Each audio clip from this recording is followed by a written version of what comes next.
So welcome to Rockville 2014. I'm Matt Pinfield. It's fanpass.tv. And I'm excited because I'm back with what I consider to be family. The guys in Korn, who I love so much. You know, we came up together, we've been friends. Yeah. And I'm hanging out decades. with We're talking decades here. It's a double decades now. Yeah. And how are you, buddy? You look fantastic. You're doing Dude, good. thanks, man. I just ate catering. I got stuff in my teeth. I think I do too, but you know, who cares? Hopefully the high def, and you know, whatever. This shit's real. We don't care. Yeah.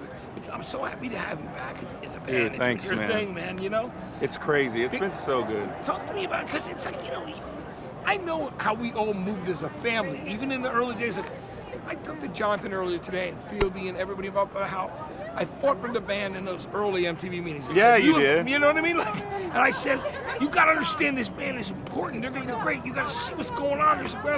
And then, like, I met Resistance, and then they finally listened. You know what I mean? Yeah. I remember that night, we're all sitting, the Life is Peachy show at Roseland. The place was erupting. Yeah. And I remember when you guys got your gold records downstairs that night. Yeah, right? Yeah, you know, and I remember you guys looked over at me and said, Matt, they go, you know what? We know you took a lot of shit and you fought for us. And I just said, listen, I'm here for this moment because you guys are my brothers and I love the band. Right. And it was just cool. We appreciate you, man. You know, yeah. It's been Dude, I mean, it's still going. It's Isn't like, it? Dude. it's like these guys, when I was gone, they kept it just going, you know. It's just the Korn brand and the name, and you know, we bust our ass on stage, you know. Yeah, and it's like, we want to feel the music, we want to feel the You always fans. did. So, You gave it everything. Yeah. Do you remember those early shows you did? Because I know Paul Pontius and San Clemente scene. Yeah. Back then. You know what I mean? Like when he signed, I remember he before I went to MTV, even before that, he gave me a cassette. He's like, you got to check out this band Korn I'm signed, man. They're amazing. So I listened to the real early, like 3 tracks off the first album. Yeah. Maybe even in demo form.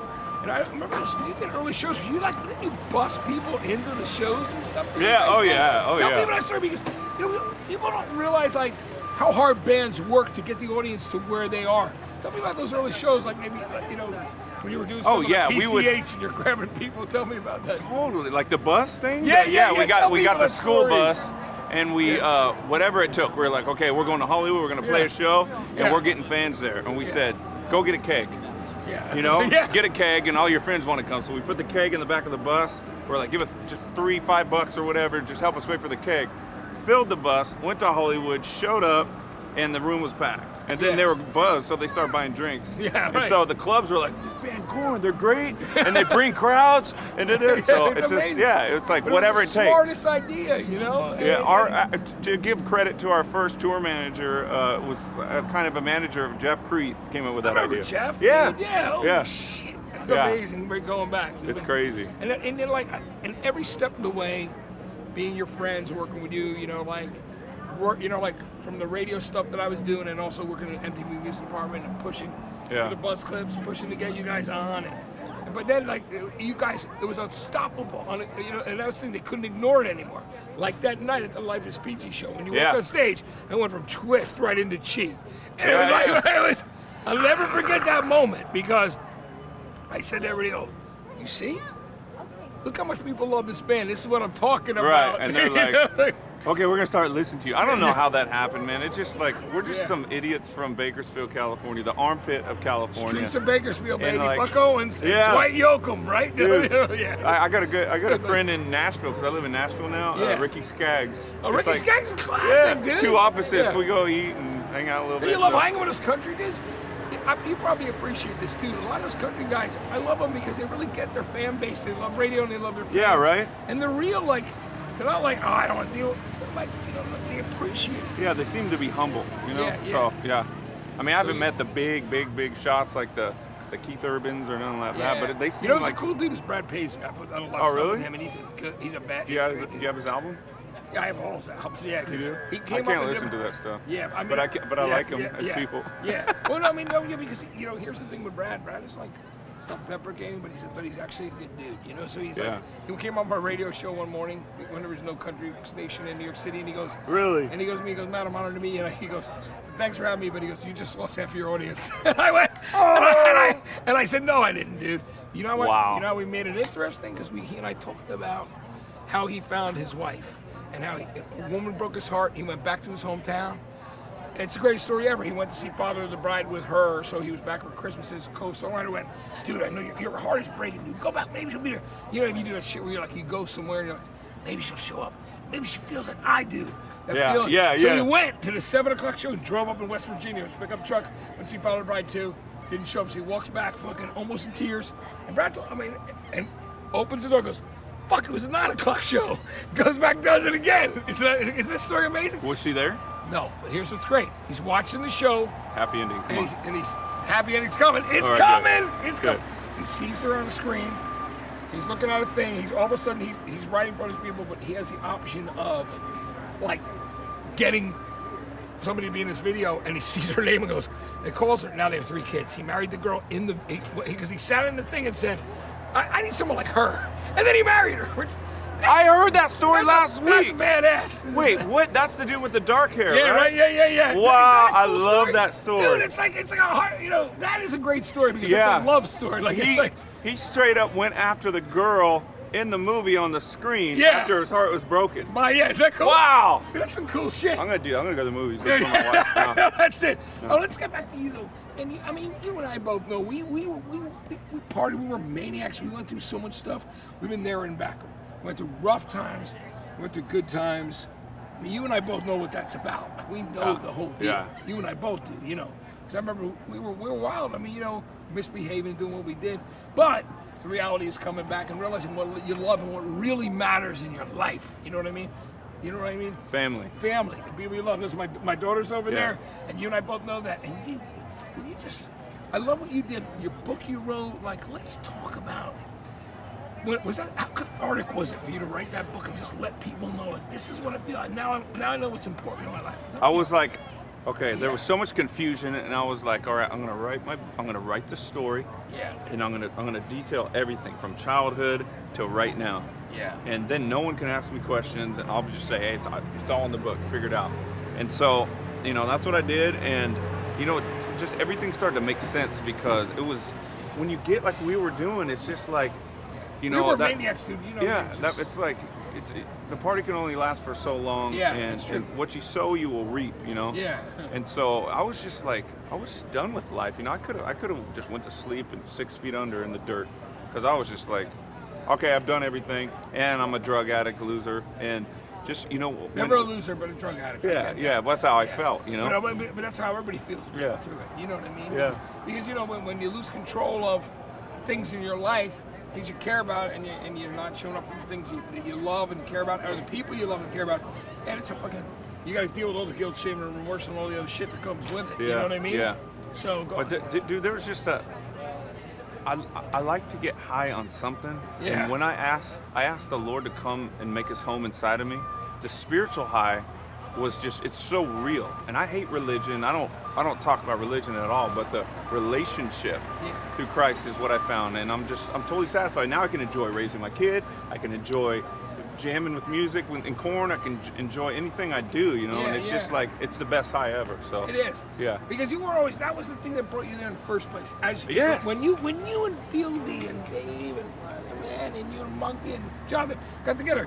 Those rushes of those early shows, right? Yeah. And you were like, shit, this. It was such a rush, and then after the show, we were like, okay, let's get some 8 balls and keep the rush up because the show's over now. So it's just but now it's just like we're all happy, dude. We are, and you live to tell. That's what it's about. Yeah, you too, bro. Yeah, right. I do. You too. Yeah, because you know me, I've fucking been there. Dude, I've been there all the way with you. I think I was talking to our manager about a Pinfield's story a couple months ago. So yeah. I've had some crazy ass shit go down myself. I've been disappearing Matt.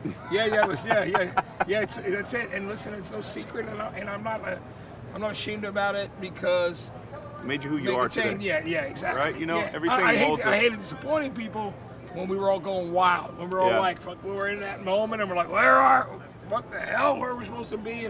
But the important thing is to come back. Be good for the people you love. Yeah, take care of the business. You know what I mean? Yeah, it's and it's remember all good. why you got in the first place. For the love of music and people. And yes. the people we love. Yes, you know what it is? You know what I realized? Right. You know, when you get that big, everyone's like crawling after you and everything, and you start to believe, even if you don't say it, start to believe that it's about you. And then what I come to realize, it's all about them. It really is. It's all about the fans. It's all about the them fans, and your the family, music. and the music Yeah. that you love, and the music you create. Yeah, it's That like is you're life, here to brother. give to them, you know, not to be some, you know, king rock star, you know. Yeah. And it's all about them. You know, it's so true, man, and that's it. And that's why I'm so happy to see you and back with the boy. Like, It's family, dude. I grew up with these guys. You Yeah. grew up with them. How did it get back together? Did you get the call from the boys? Did you call them and say, listen, I'm ready to do this again? It was How did it happen? your daughter's here. It was my daughter when she was 14, just like her. Oh, yeah.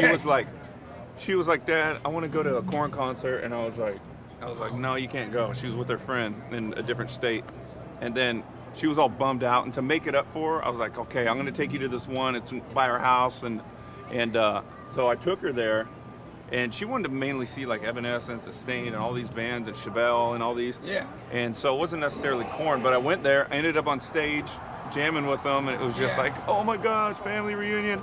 And then I got a call from Monkey a week later, and long story short, here I am, you know. Yeah, I love it, dude. And you guys, it was the counterparts, man. You Yeah. know, like, you and Monkey on stage, and like Dougie's had David, you know, and Field, he's doing amazingly too. Yeah. And Jonathan, we were all, there were times we were all like, we were on the verge of madness and death. We were going for it in every way. But the great thing is we're here, we're alive, we're rocking, and we're here to stay, brother. Years to come too, you know. Yeah, exactly. I feel like it's just, my life just got started like about 5 years ago. So I'm just like, hey, Phil, dog. Hey, Fieldy, come say hello, will you please? We're live right now. No, yeah, there he is. He's right here. Hey, this What is up, Fieldy. man? Family, right? Hey, you got something on your cheek. Oh, yeah? Show him your cheek. Yeah, there it is. You know, I love it. You know what? And you'll love us too. And he invited my daughter and her boyfriend up to be on the side of the stage tonight. He didn't let me go nowhere. Look at that dude. He ain't going nowhere. No, not kidding. Yeah. But I met the I world. met your to me, daughter, dude. yeah. She was, and we know you weren't looking when I told her. I was like, hey, you can come up on my side of the stage. And she looked at her friend, she's like, they got It was so cool. excited. They're She so can't pumped. come. She can't come up on my side Oh, though, yeah, because but I you need my can't. space. No. Oh wait, we're on the Isn't same it cool? side. No, I'm just joking. Go ahead, Guys, do I your love you, and I'll see you in a bit, brother. See what I mean? Korn is my family, dude. We've been through so much together, right? Years, dude. Over And we survived. 20 years. Thriving, surviving, Yeah. coming back. So From where the- you from the living? madness. We're just hanging out. Where you living? Let me interview I you. live, I'm down here sometimes in Jackson and Jersey, so I'm back. Oh, and forth. Jersey? Oh, You cool. remember I was in Jersey, Yeah. except for when I was in LA and we were out there. Yeah, you know, yeah. But yeah, I'm a Jersey dude still, you know. Right on. But, you're in Nashville now? That's cool. I'm Nashville, What a Indiana. great town. Like, I'm looking at Florida, cause man, I love it here. Hey, ain't nothing to, you know what? What's not to love about good weather? You know what I mean? It's crazy, man. It's like I want to go play with alligators. Yeah, dude. Yeah. Oh, hey, listen, it's so funny. I mean, I remember going to see SmackDown, and my friend Damon, who I work with in this company, Fan Best, and then he was in burn season. I went to the rehearsal. They were like 16 years old. I was down here, you know, and and I went to the thing, and there were baby alligators crawling around in storage, and they were like, "What?"